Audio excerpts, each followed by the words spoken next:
Technology in the classrooms. We speak to Mr. Marchant about how iPads are helping pupil learning. The school holidays debate continues. We have a special report from Martha, Jade and Crystal, our school media crew.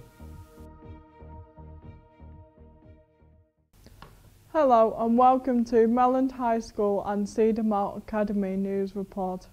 I'm Azara. Hello, and I'm Tamor. Over 50 staff and students from Melland High School attended the Inclusion, Independence and Choice show in Manchester, where our girls' football team took part in a football competition. Our reporter Usama met at Mr. Beddoes to find out more.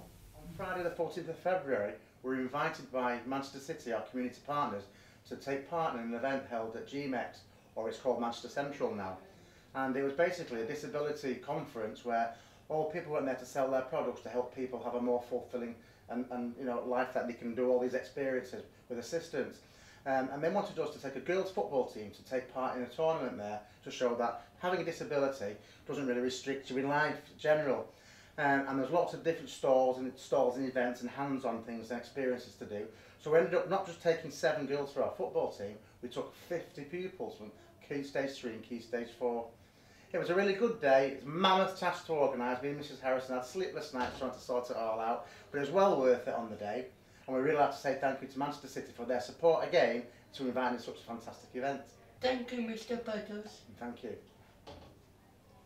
Cedar Mount students and staff celebrated World Book Day by taking part in several challenges, as well as staff dressing up as their favourite characters from the world of fiction. Miss Morgan came into the studio earlier to tell us more. We are joined today with Miss Morgan to tell us a bit about World Book Day. Can you tell us who organised World Book Day? For our school, I organised World Book Day this year, and I organised quite a few events to take place throughout the school day. But World Book Day is an event that's organised right around the world, and it's not just me that organises that. And did you dress up? I did dress up, yes. I came as the Mad Hatter, as the English department came as several different characters from Alice in Wonderland. Have you read Alice in Wonderland, Lacey? Yeah. Good, I'm glad. So the head of English, Miss Barton, came dressed as Alice in Wonderland, and she was very proud of that. Mr Kindred was the Cheshire Cat, and then we had Tweedledee and Tweedledum and the White Rabbit and the Queen of Hearts as well, so it was all go up in the English department. And what was the aim of World Book Day? The aim of World Book Day is to just encourage reading, to get people interested in reading again. It's something that's really important to push in our school because people are just completely not happy to read, and it's something that we've become very aware of. So the English department in particular are really trying to encourage people to pick up a book and see that there's no kind of mystery about it, that everybody can read, and it's something that can be enjoyed by everybody. And was this event very successful? I think so. Did you think so? I think so. I'm glad. Yeah, it went in the newsletter, put a smile on everybody's face, and a lot of people have come and asked me what my favourite book is and what they can read, what I can recommend for them to read. So yeah, I enjoyed it. Thank you, Miss. And back to the studio. With Melland High School investing in 22 iPads, I went to see our head of ICT, Mr. Marchant, to get the full story. My name's Mr. Marchant. I'm the ICT teacher at Melland High School. What are you using the iPads for? We got the iPads, 22 of them, because we thought that it would help to improve the access to the curriculum for the pupils. The way we looked at it was that with pupils, they all learn in lots of different ways, and there's lots of different little triggers that can help them to learn something. And it can be playing with something, it can be drawing a picture of it, it can be listening to it, seeing it on a video. But with an iPad, we've got all those extra things built into one. So we wanted to teach somebody something, we can show them a video, put a game on for them, and it's nice to play with, isn't it? See? Cool.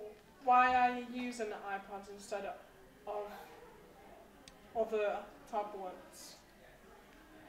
We use the iPads because in education at the moment, there's a really good choice of apps. They're the programs that you put on them to use them basically. You might put a spelling program on it, or you might put a maths program on it. But for education, it just so happens that there is more for the iPad than any other tablet. When are you using the iPads? I know there's one project being done by a teacher in the sixth form of improving literacy amongst a group of students. So there's going to be 6 use for that. I'm going to use them for making podcasts and doing plays and sound effects and videos and everything. Thank you. That's okay. Building on from Michael Gove's opinion about lengthening school days and reducing school holidays, our media crew discussed their opinions. Following quote is from the Education Secretary Michael Gove. We can't afford an education system that we essentially set in the 19th century. If we look at the length of the school day in England, the length of the summer holiday, and we compare it to the extra tuition and support children are receiving elsewhere, then we are fighting or running in this global race in a way which ensures we already start with a significant handicap.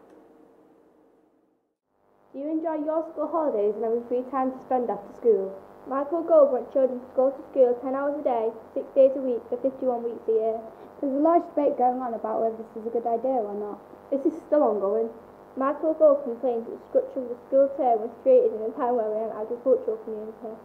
This shows he will say anything to get the attention of politicians so they think that what he's saying is correct. Both parents and students think this would be too long to stay at school. But wouldn't we get better grades? And be better equipped for life. What do you think? Join the debate. Back to the studio. Now for an update on upcoming sports activities with our sport reporter Michael and Mrs Harrison, our PE coordinator for Melland High School. I'm here with Mrs Harrison, the PE sport coordinator, talking about sports coming up next.